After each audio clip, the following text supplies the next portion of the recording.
ever wondered what layered forces bind our reality together? An awe-inspiring, let's call it a theory, fuels our existence. When properly cultivated, it can be used to craft, construct, or even change the world itself. Left unchecked, like a wildfire, it'll destroy all around it without question. The theory I speak of course, is ARCANACRAFT.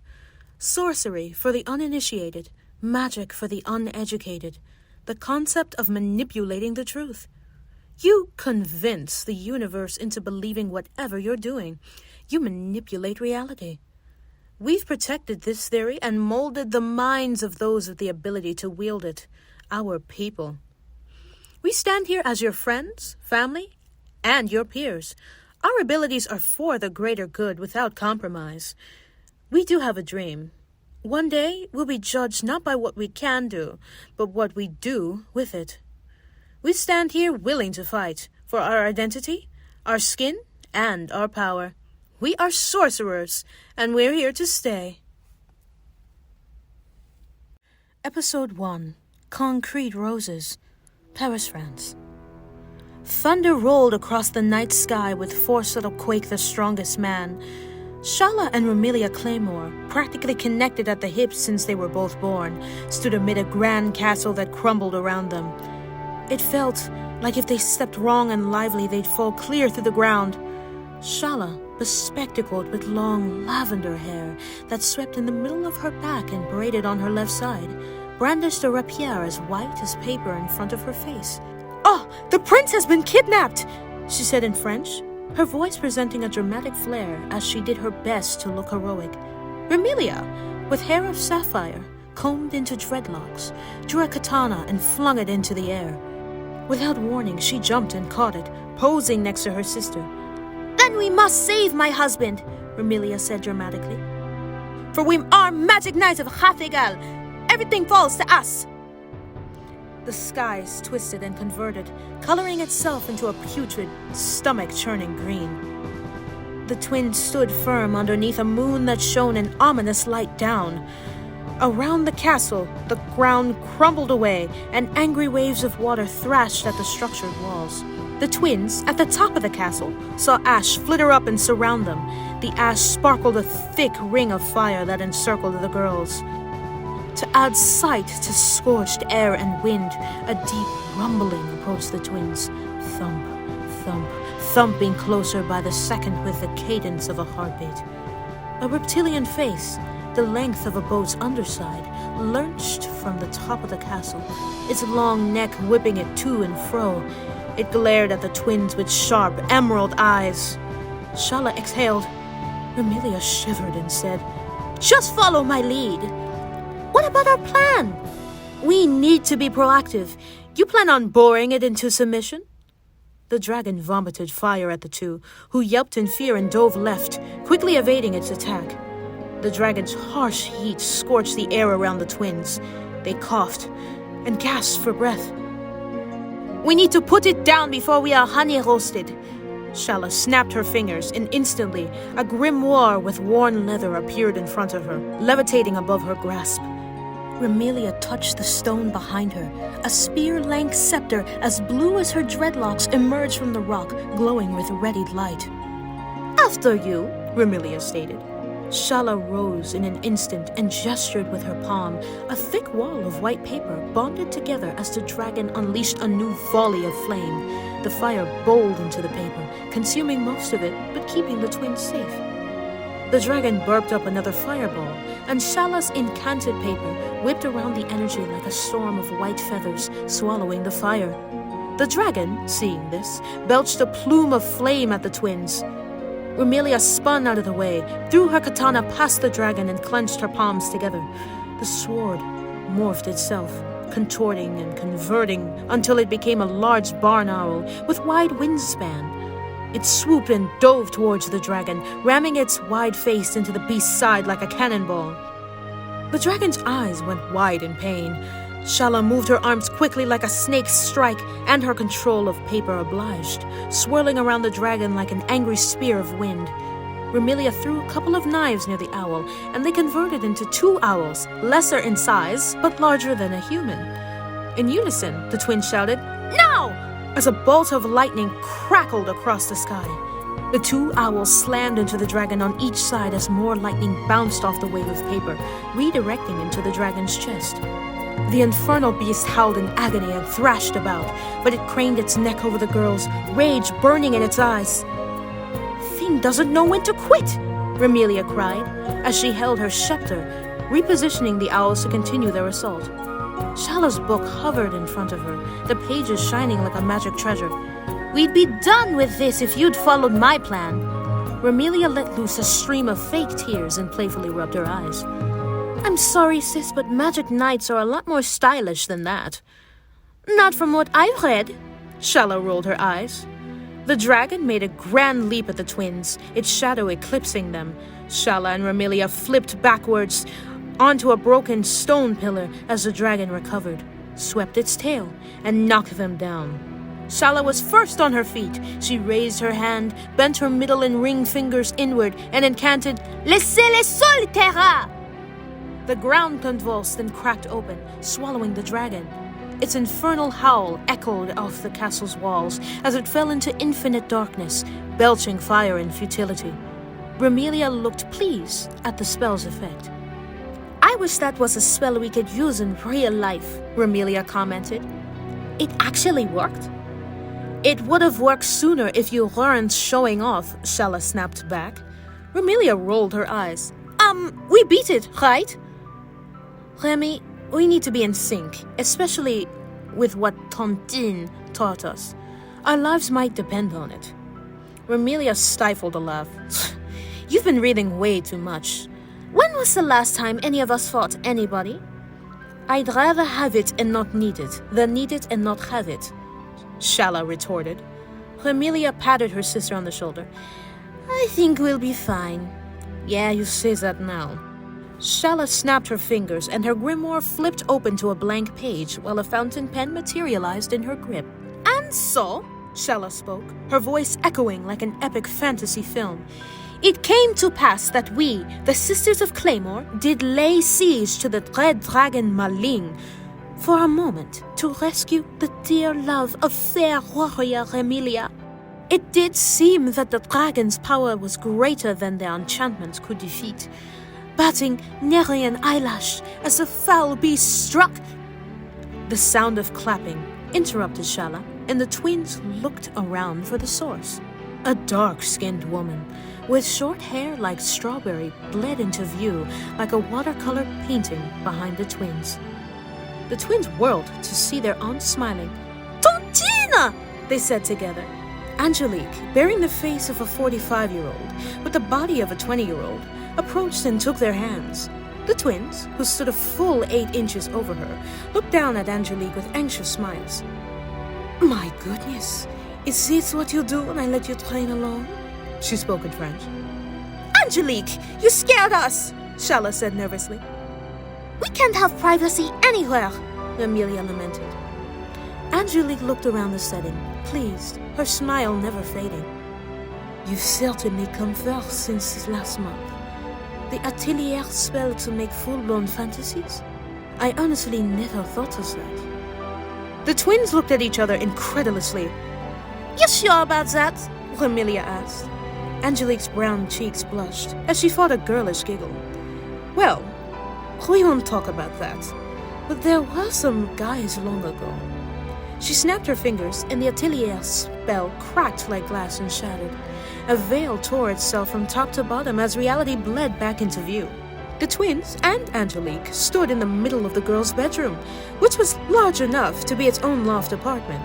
Bookshelves adorned the walls around one side of the room. Amber light shone down from the ceiling from rag-covered lamps, sapphire blue curtains, and embroidered sheets across 2 king-size beds. Schala and Remilia's clothes changed from fantasy attire to tunic-like dresses with knee-high boots. "Trying on your birthday clothes already, I see," Angelique chuckled, examining them closely. "The tailor did a damn good job." "Please don't tell Mom," Schala pleaded. "I really don't want to hear her mouth tonight. She's already driving us crazy preparing for tonight." Schala assumed a posh mannerism and spoke as such. "Your grande Tineth, In her natural voice, she continued, crossing over into womanhood. A big day for our sister, celebrating a whole day early. Angelique sat on Remilia's bed, adorned with a sheet of embroidered raven amidst the twilight sky. And you think you're ready for it? Well, it's going to come, Schala said ruefully. We got no other choice but to face it. Their aunt frowned. You make it sound like a death sentence. The twins shared a glance. Remilia propped herself on her scepter, while Schala folded paper with one hand into a dragon. It fluttered its wings into Angelique's hands. We just want more, Schala said. More magic? Schala nodded. Remilia opted to let her sister talk most of the time. They were mostly on the same page, and if the record wasn't straight, she'd set it right immediately, in a blink. Yeah, Remilia started. I'm more focused on refining our sorcery. I hear about so many new ways to approach magic, but how? How do we learn more? Mom's throwing a big party to show off as usual, Schala spoke up. But what's that got to do for our careers? You'd think the sorcerer community in Paris would be more supportive, but they're just fat cats suckling at society's teeth. We want something more stable to look forward to, not a party where a bunch of blue blood smirk at you. Angelique snickered at the image of fat cats getting fatter. Schala called the paper dragon back to her hand, and it belched a plume of shredded paper. Since you two are fretting so much about what has yet to come, show me something new right now. Show me you can go to the next level. Angelique locked her fingers and rested them in her lap. Remilia nodded and sighed. She tapped her scepter's blunt end on the hardwood floor, and a small gargoyle appeared from the plume of dust. It flew upwards and hissed at them. Schala performed a sleight of hand. Rectangular slips of paper appeared between her fingers. In a blink, she flung them, and the gargoyle split in half, dissipating back to dust. C'est génial! Angelique exclaimed in a hushed voice. Schala pulled out a sheet of paper with runic writing, scribbled across it. She put it on the wall across the room, walked back to her bed, and huffed a few times. I got something I've been refining. Remilia smirked. Don't get a nosebleed this time. Shut up. Schala took a deep breath, then hyperventilated. She snapped her fingers, and a booming, static noise rumbled the room. In an instant, Schala smacked the wall, face-planting into a sheet of paper before she fell. Droplets of blood peppered the paper and the wall. What was that? A woman's voice called from another room. Nothing, I fell, Schala responded. Where? Off a cliff? Hurried footsteps approached the door. Sister, Angelique said, I'm talking to the girls. Well, fine. Go back to the library. The footsteps stopped, and an exasperated sigh was heard. The twins glanced at each other, and moments later, the footsteps departed. Yeah, she'd kill me if she caught me practicing this kind of spell, Schala groaned. She wiped her face clean of blood and pinched her nose's bridge. Still some side effects. Like a possible concussion, Remilia chided. Schala picked herself up, counting in her mind, rubbing her gloved hands obsessively. Remilia spotted this and approached her. Hey, Remilia said lowly. It's all right. We're right here. Schala hyperventilated until Remilia touched the underside of her hands. Schala snatched away without hesitation and looked around, then exhaled. Remilia smiled. Thanks, Rem, Schala squeaked. What's a twin for? Remilia smiled. Angelique sat in silence, a solemn feeling descending upon her. The twins spotted her expression souring and called to her. You two got a lot of potential, Angelique deflected. Ever since I fixed my hands, I've done nothing but study. I swear I'll have that spell perfected in a month, Schala declared. Remilia laughed to decrease the feeling of tension she picked up.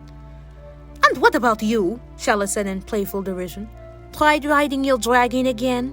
Remilia furrowed her brow and waved her middle finger at her sister's face. Yeah, at least I don't bleed in each experiment. If you don't bleed from your arts, can you really call yourself a great sorcerer? Angelique smiled. Either way, I'm still proud of you two.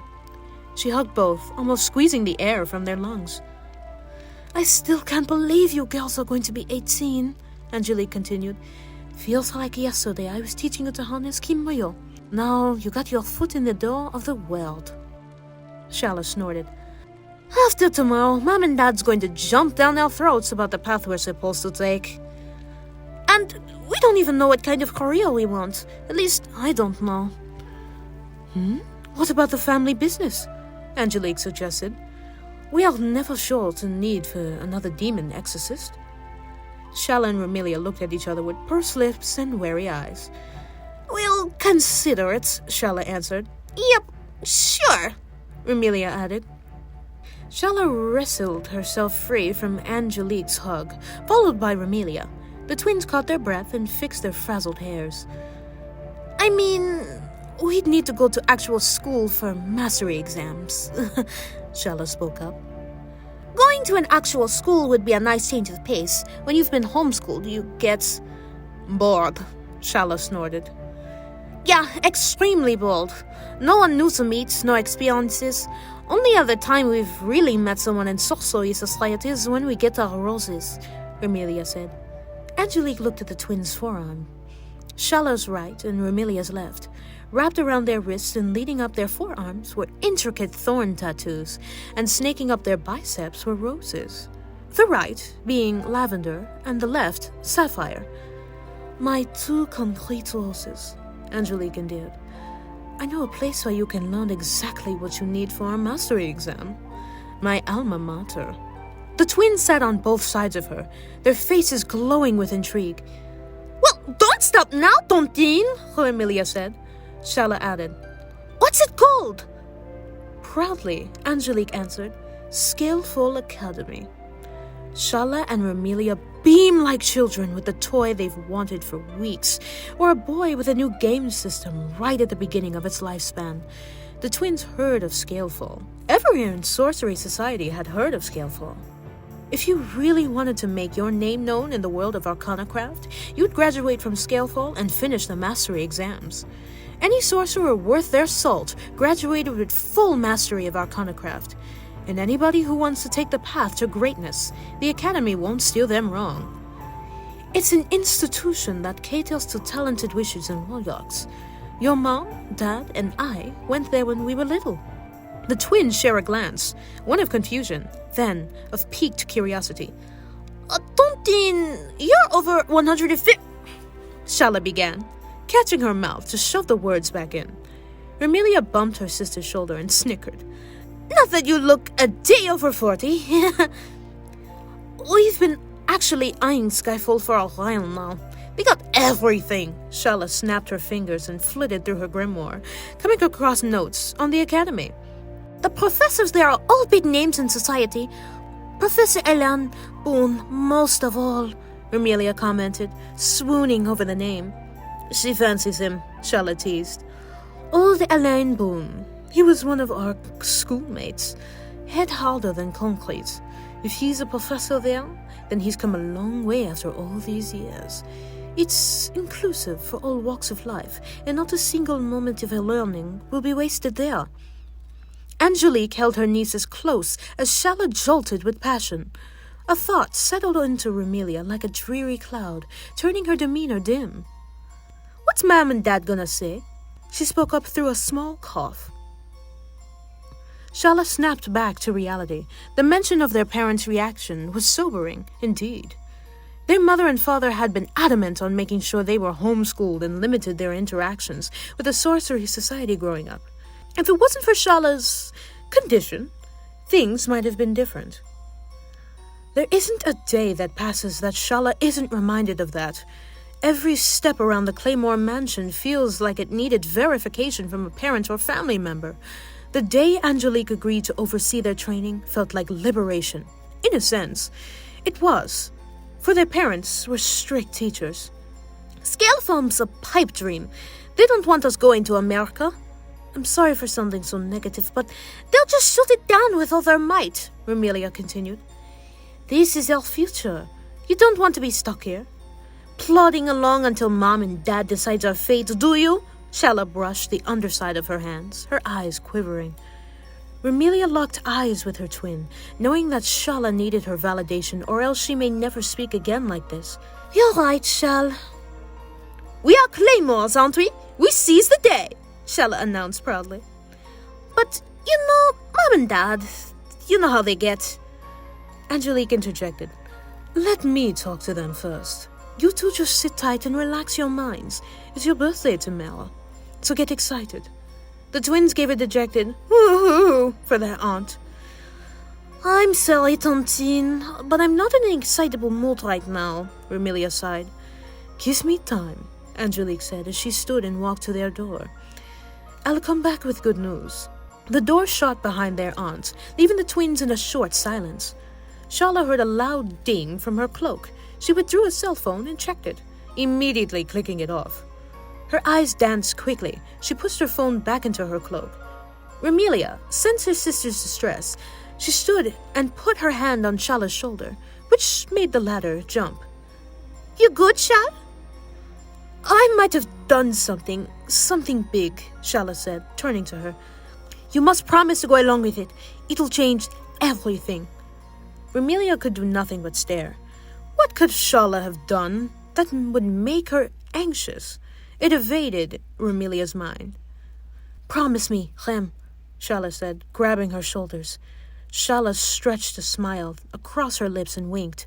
Remilia returned the smile and nodded. Now who's not in sync? Remilia chided. Schala did nothing but scoff and laugh.